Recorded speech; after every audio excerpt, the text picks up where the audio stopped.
ओम शांति। आज 11 सितंबर 2020 को आप सभी का शिव बाबा की इस रिसर्च लैब में बहुत बहुत स्वागत है। तो दोस्तों, आज जो बात अपने जहन में हम एक्सपेरिमेंट के रूप में पूरे दिन याद रखेंगे या जिस पर हम काम करेंगे, उस बात को आइए गहराई से समझते हैं। तो आज जो बात है वो है मान और अपमान को हमेशा के लिए समाप्त करें। जी हाँ दोस्तों, अक्सर आपने देखा है कि मान और सम्मान ये वो बातें हैं जो हमें बहुत बहुत परेशान करती हैं या हमें पता भी नहीं चलता और कब हमसे गलती हो जाती है। मान और अपमान इस तरह से हमारे भीतर आते हैं कि बिल्कुल भी हमें इसका एहसास नहीं होता, और जब होता है तो बहुत देर हो जाती है। मैं मान और अपमान को एक जानवर के साथ रिलेट करती हूँ, वो है चूहा। कहा जाता है दोस्तों कि चूहे के काटने का जो असर है वो हमें तभी नहीं पता चलता, लेकिन बाद में उसका पूरा रियलाइजेशन होती है।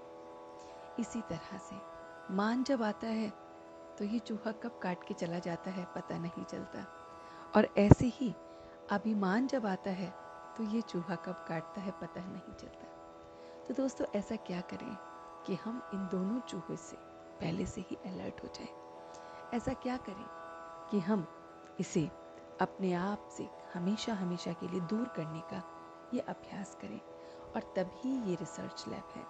जी हाँ दोस्तों, ये रिसर्च लैब बनी ही इसलिए है, इसका पर्पस ही ये है कि जहाँ पर हम काम करें उन बातों पर जो हमें तहे दिल से परेशान कर रही है, तंग कर रही है, हमारे अस्तित्व को मिटा रही है।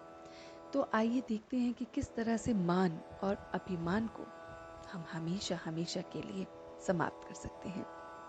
सबसे पहली बात तो ये देखने की है दोस्तों कि मान और अभिमान आते हैं बंधनों की वजह से। जब हम किसी न किसी बंधन में होते हैं तो ही मान और अभिमान आते हैं। बंधन अर्थात जैसे कि अगर मैं किसी चीज को हासिल कर लेता हूँ तो उस चीज पर मेरा हक, मेरा बंधन बन जाता है। इसको मैं और गहराई से आपको समझाने की कोशिश करती हूँ। जैसे कि मैंने कोई पोजीशन हासिल कर ली है, तो वो पोजीशन हासिल करना मेरी एक इच्छा थी और वो इच्छा पूरी हो गई है, मगर अब वो इच्छा मेरा बंधन बन चुकी है, क्योंकि उस पर काबू रखना, उस पर कायम रखना, उसकी बातों को समझना, समझाना और उसके रोल प्ले में अपने आप को रखना, ये एक तरह का बंधन है। लेकिन जब हम अपने आप को इस बंधन से मुक्त कर देंगे तो मान मिलते हुए भी हमें उसकी कोई भी चीज की जो वो प्रशंसा है या वो जो अपमान है उसका या अभिमान है वो नहीं आएगा। तो मान के साथ ही अभिमान जुड़ा है, मान और अभिमान साथ साथ हैं। मान के साथ जब मैं अभी अभी मान मांगता हूँ तो वो अभिमान बन जाता है। मुझे अभी अभी मान दीजिए तो वो अभिमान है। मैंने ये कहा है अभी कीजिए तो वो अभिमान है। तो इन बातों को हम गहराई से जब हम समझेंगे दोस्तों तो इसको बखूबी निकाल पाएंगे। दोस्तों, ये मान, ये अभिमान, ये बातें, ये अपमान, ये सब हमें अब सीखने को मिल रहा है इस रिसर्च लैब में। मगर मैं ये कहती हूँ कि ये बचपन में ही, जब बच्चा बिल्कुल एलकेजी लेवल पे होता है, उस रूट लेवल पे ही इसे समझा देना चाहिए, क्योंकि बच्चा जिद तब भी करता है तो मान और अभिमान वहाँ से ही शुरू हो जाता है। तो वहाँ पर ही अगर हम उसको समझा दें, समझ जाएं, तो क्यों ना इस पेड़ को हम उगने से वहीं रोक दें। जैसे बच्चा बचपन में होता है, कुछ करता है और वो कुछ सुनाता है, तो वो आशा रखता है कि भाई सब लोग तालियां बजाएं या उसको टॉफी दें या उसको ब्लेसिंग्स दें या उसको पुचकारें। ये उसको चाहिए होता है। अभी अभी उसने एक मान का काम किया, कुछ कविता सुनाई और तभी के तभी उसे वो चाहिए, वो अभिमान बन जाता है। लेकिन हम उस लेवल पे समझते नहीं हैं, और हम उस लेवल पे समझते हैं जब ये बहुत बहुत ऊंचा और बड़ा खेल हो जाता है।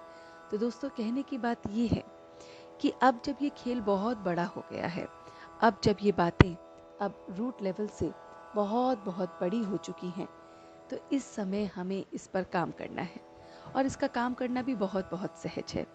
तो काम करने के लिए बंधन से मुक्त होना है। तो इसका सरल उपाय मैं आपको बताती हूँ। उसका सरल उपाय ये है कि आपने जो भी आपकी डेजिग्नेशन है, या जो भी आपको जिम्मेवारियाँ मिली हैं, या जो भी आपके साथ बातें कोई भी आपको अचीवमेंट की तरह से लगती हैं, मान की तरह से लगती हैं, तो आपने इसे समझना है, इसे बहुत बहुत गहराई से समझना है। तो जो भी आपकी पोजीशन है, जो भी आपकी प्लेस है, जो भी आपकी बात आपको लगती है मान से संबंधित है, उसमें देखना है कि वो जो बातें हैं उसमें मैं बंधन में तो नहीं हूँ। इसको आप 2-3 तरह से कर सकते हैं। नंबर पहला कि आप ये सोचें कि करवा कौन रहा है, ये जो मुझे मान मिला है ये मुझे किसने दिलवाया है। आपको स्वयं तो नहीं मिला है, ये उस परमात्मा ने दिलवाया है, उस रब ने, उस खुदा ने दिलवाया है। तो जब ये स्मृति रहती है तो भी आप थोड़ा थोड़ा अभिमान से कम हो जाते हैं। दूसरी बात आपको जो अभिमान में नहीं आने देगी वो ये है कि मुझे बंधन में नहीं बंधना है। बंधन जैसे आपकी जिम्मेवारियों का बंधन, क्योंकि आप जब आपको मान मिलता है तो उसके साथ साथ जिम्मेवारियां भी होती हैं, और उन फिर जिम्मेवारियों को कराने की आपकी चेष्टा होती है, आपकी कोशिश होती है, और इसी कोशिश में आप लग जाते हैं तो आप दूसरों को फिर उल्टा सीधा बोलने लगते हैं या उन पे अपना जताने लगते हैं, और वो दूसरों को अभिमान प्रतीत होता है। तो ये सारी की सारी बातें अगर आप गहराई से समझेंगे तो मान और अभिमान और अपमान इस तरह से एक साथ हमारे साथ जुड़ा है। मगर अब हमें करना क्या है दोस्तों? तो 2-3 बातों को हमें अपने अंदर याद रखना है कि सबसे पहले ये अवेयरनेस, ये बत्ती जली रहे कि मेरे को ये मान मिला है, दिलाने वाला कौन है। दूसरी बत्ती जगनी चाहिए कि मुझे ये मान मिला है, इसके साथ साथ ये जिम्मेवारियां हैं, ये बंधन है, मगर मुझे उन्हें फील नहीं करना है। इन बंधनों को बिल्कुल भी फील नहीं करना है। इसे हंसकर, मुझे जिम्मेवारियों को हंसकर खेलना है।